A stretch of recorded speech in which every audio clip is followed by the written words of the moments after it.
ငါ၏နိုင်ငံတော်သည်စကား၌မတည်တကိုး၌တည်လိမ့်မည်ငါ၏နိုင်ငံတော်သည်လယ်၌စိုက်ထားသောမောင်ရင်းစီကဲ့သို့ဖြစ်၏ထိုလူသားသည်ကြွလာသောအခါနောအေးလက်ထက်၌ဖြစ်တကဲ့သို့ဖြစ်လိမ့်မည်ဘိုလ်ချုပ်ရဲ့ဒီမိုကရေစီမိတ်ခွန်းဒီမိုကရေစီသည်လွတ်လပ်ရေးနှင့်စီလျော်၏ဒီဝါဒသည်ငြိမ်းချမ်းရေးကိုအားပေး၏ကျွန်တော်တို့ဒီဝါဒကိုသာရည်ရရမည် MMD ချန်ထွက်ဒီမိုကရေစီဥပဒေကတမချန်းစာတင်ဂီတကတော့စက်တုံဖြူဘိုးဘေးတို့ရဲ့ဆက်ဆူထားသောတခြင်းကျန်းစာလာဒီကမောစီတခြင်း MMD ချန်ထွက်ဒီမိုကရေစီအတွက်ကျွန်တော်ကိုယ်တိုင်ဆက်ဆူထားသောတခြင်းတည်ဆိုပါမည်ညော့တရောရောင်ဖို့ဆိုင်ပေါင်းကေဝနုတေလေထစံဃာဘငင်ကဘောလေအရိဘာရောမြေပြလွန်ပြင်ပေါ်မှာရှိတဲ့စင်ဖြူတော်အကျွန်ုပ်လာမဲ့လမ်းခီးကိုဖယ်ပေးတော်မူပါဒီမိုကရေစီကိုနှစ်တက်တဲ့တိုင်းသားညီကိုများသည်မိဘမဲ့ကဲ့သို့အကျွန်ုပ်မှတ်ယူပါ၏ယံဝူဆိုင်ပေါင်းကန်ချငါ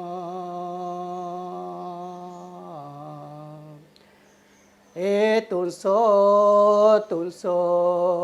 လွန်ခိုမငင်တောကေဝနုတေလေထ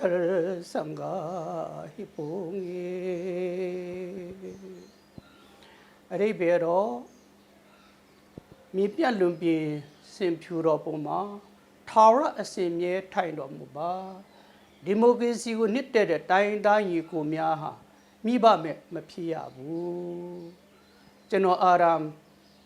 တတ္တမတန်ကြောင်းတက်တော်နေ့မှာတင်ချာဆရာဦးစိုးရန်အိမ်စာပေးတယ်ကျောင်းသူကျောင်းသား54ယောက်ရှိပါတယ်ဆရာတဒန်းလုံးအမှန်ပေးပြီးကျွန်တော်တယောက်ပဲအမှားပေးခဲ့တယ်ကျွန်တော်လည်းထပြီးဆရာအားလုံးမှားတယ်ကျွန်တော်တယောက်ပဲမှန်တယ်လာပါဝိုက်ဘုတ်မှာလာတဲ့ဝိုက်ဘုတ်မှာတက်ပြတဲ့အခါမှာဆရာကသူတက်တာမှန်တယ်လို့ဝန်ခံပါတယ်ကျွန်တော်ရဲ့မိကြာကတော့တင်ချာနဲ့တမိုင်းဖြစ်ပါတယ်အသက်54နှစ်မှာရွှေတကုံဂောဘကဥမောင်မောင်စိုးထံမှာဘိုလ်ချုပ်ရဲ့တားငယ်အောင်ဆန်းလင်းဝန်စားကြောင်းကိုပထမဦးဆုံးကျွန်တော်ရင်ဖွင့်ခဲ့ပါတယ်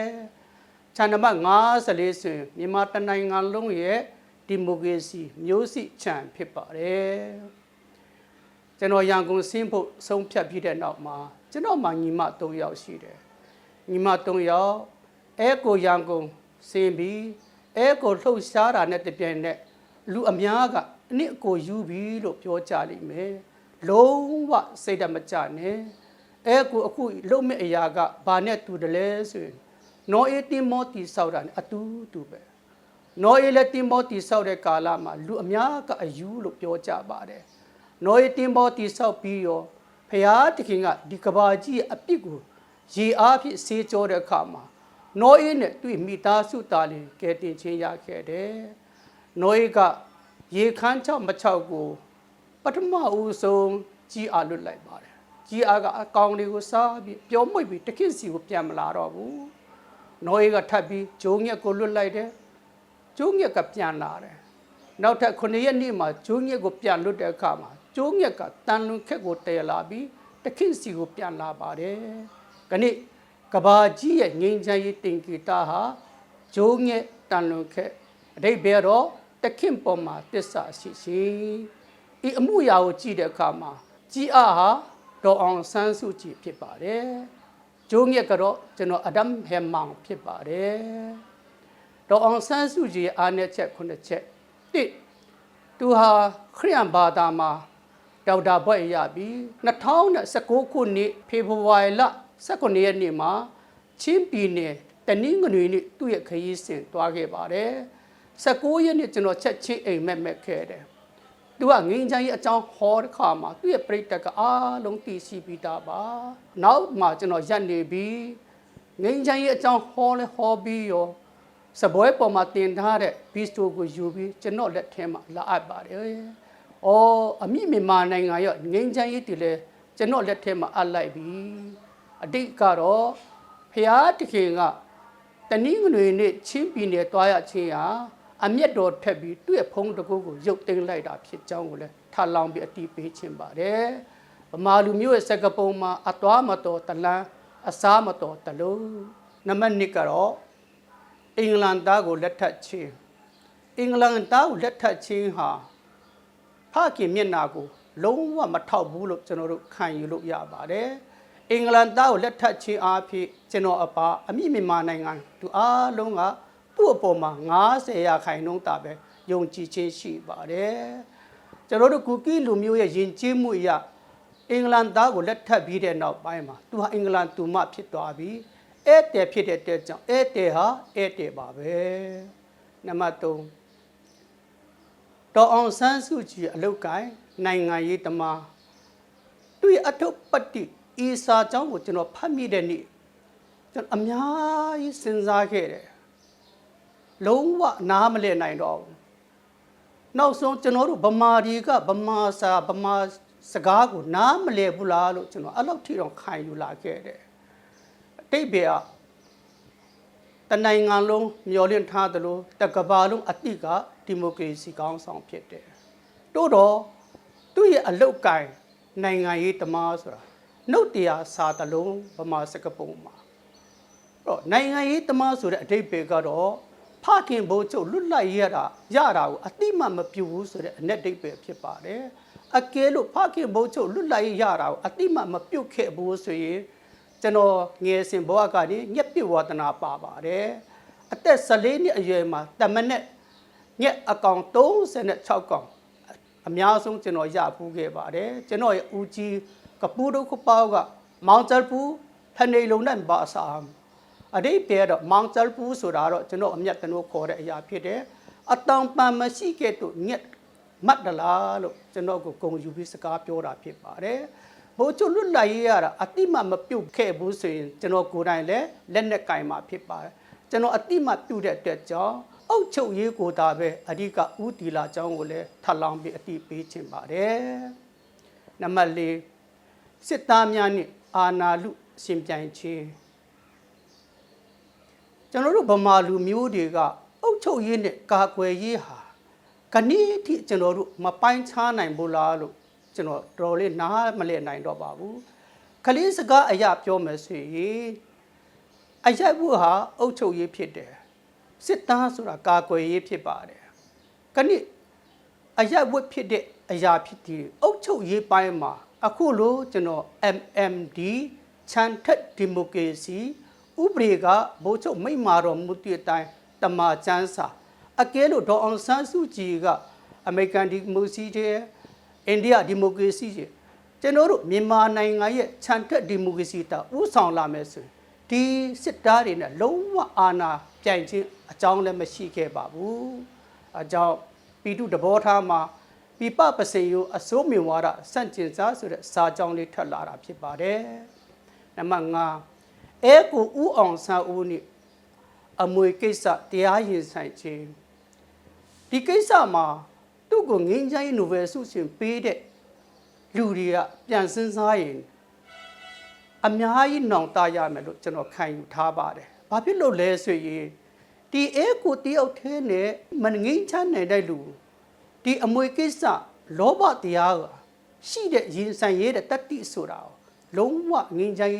ခေါင်းဆောင်ဖြစ်လာမယ်ဆိုတာလုံးဝကျွန်တော်နားမလည်နိုင်ပါဘူးကျွန်တော်တို့ကိုကီလူမျိုးရဲ့ယဉ်ကျေးမှုဥပဒေအရဆိုရင်ဘိုးချုပ်အောင်ဆန်းဒေါခင်ကြီးပိုင်ဆိုင်တမျှအားလုံးတာဦးဖြစ်တဲ့ဦးအောင်ဆန်းကအကုန်ပိုင်ပါတယ်အချောင်းတစ်ချောင်းကအစအကုန်ပိုင်ပါတယ်မြေတလက်မကအစအကုန်လုံးသူပိုင်ပါတယ်ဒေါအောင်ဆန်းစုကြည်တော့ဆိုင်တယ်ဒါပေမဲ့အဲကိုပေးမှတာတယ်သူ့မှာရပိုင်ခွင့်ရှိတဲ့အကြောင်းကိုလည်းထပ်ပြီးဖော်ပြခြင်းပါတယ်ကျမ်းစာလာတိကတားမှန်လေးအမွေခံရလိမ့်မည်အာရမ်ကနေ ယေရှုတိမျိုးဆက်ပေါင်း85ဆက်ကိုကျွန်တော်ကြည့်တဲ့အခါမှာတာလေအမွေခံကြောင်းကိုလည်းမြင်ရပါတယ်ကျွန်တော်အာဒမ်ဟမ်မာဟောက်ကစ်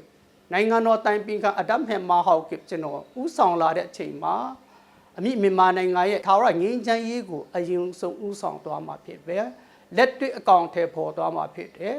ထိုငြိမ်းချမ်းရေးဖဲကြိုးကိုဥအောင်ဆန်းဦးကဖြတ်ပြီးငြိမ်းချမ်းရေးအဖို့အမှားစကားကိုလည်းသူကိုယ်တိုင်မိတ်ခွန်းပြောမှာဖြစ်တယ်ဘာဖြစ်လို့လဲဆိုရင်ဘိုးစိုးအောင်ဆန်းရဲ့နှလုံးသားဟာဥအောင်ဆန်းဦးဖြစ်တယ်ဗမာလူမျိုးတစ်မျိုးလုံးအတွက်လမ်းပြကျဲတစ်ပွင့်ဖြစ်ပါတယ်နံပါတ်6အမေရိကန်ဒီမိုကရေစီတည်ဆောင်လာခြင်းအမေရိကန်ဒီမိုကရေစီအကယ်လို့အောင်မြင်ခြင်းတဲ့ဆိုရင်ဗမာလူမျိုးအားလုံးခရိယန်ဖြစ်အောင်အရင်ဆုံးလုပ်ပါအားလုံးခရိယန်ဖြစ်လာတော့လဲမတေချဘူးဘာဖြစ်လို့လဲဆိုရင်ကျွန်တော်တို့ဗမာလူမျိုးရဲ့စကားမှာစကားပုံမူတာမပါလင်္ကာမချောဆိုတဲ့စကားပုံရှိတဲ့လူမျိုးစုဖြစ်ပါတယ်ဘိုးချုပ်ရဲ့နောက်ဆုံးမိခွန်းဟာကျွန်တော်ခဏခဏပြောလိမ့်ရှိပါတယ်ကျွန်တော်တို့ဗမာလူလာရရင်တုံညနဲ့စမယ်ပို့ပြီးစီကံရှိရမယ်ပို့ပြီးအလုပ်လုပ်ရမယ်ပို့ပြီးစီကံမရှိဘူးပို့ပြီးအလုပ်မလုပ်ဘူးဆိုရင်ယနေ့ရလိုက်တဲ့လွတ်လာရေးဟာမနေ့ဖြန်ပြန်ပါသွားမှာပဲပြန်မပါသွားတည်တောင်ဟိုလူမျက်နှာကိုကြည့်မျက်နှာချိုးသွင်းရဒီလူမျက်နှာကိုကြည့်မျက်နှာချိုးသွင်းရဖာတဲ့နိုင်ငံဖြစ်လိမ့်မယ်။ကနေ့အမေရိကန်ဒီမိုကရေစီဟာတောင်းရောင်ဆောင်တော်ကြီးဖြစ်ပါတယ်။လိုင်းပေါ်မှာဥအောင်ဆန်းဦးကကျွန်တော်အဖြစ်မျက်နှာကြောင့် NLD ပါတီကိုမထောက်ခံပါရစေလေ။အဲကိုကြီး